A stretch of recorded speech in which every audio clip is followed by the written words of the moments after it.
The Paris attacks in November 2015 had an immediate effect on the city's economy. Heavily reliant on tourism, they did real damage. 48 hours after the attack, hotel reservations fell by 40%. The French Minister of Finance said the attack would cost the French economy $2.1 billion. The same was true in Tunisia, where in June a lone terrorist wrought havoc on a busy beach, killing 38 tourists, an attack which has had a devastating effect on Tunisia's economy. For many terrorist groups, the economic effects of their attacks are entirely intentional.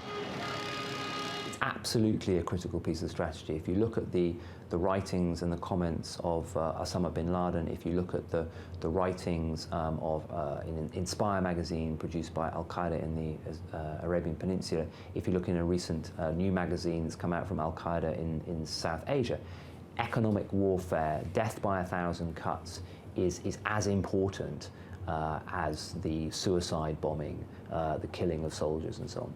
Since the September 2001 terror attacks on the US, governments have been forced to impose ever tougher measures to protect their citizens, measures which cost billions and may themselves harm economic activity, like the current pressure to reimpose border controls in the EU.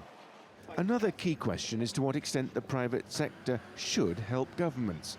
The banking world already does. The finance sector certainly it plays a role in counter-terrorism because of those obligations to monitor financial transactions, to identify suspicions, to inform the authorities. It's all legal, it's legally required.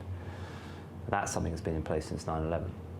Experts in Davos will debate how best to confront the security challenge, recognizing that historically economies have recovered well from one-off attacks.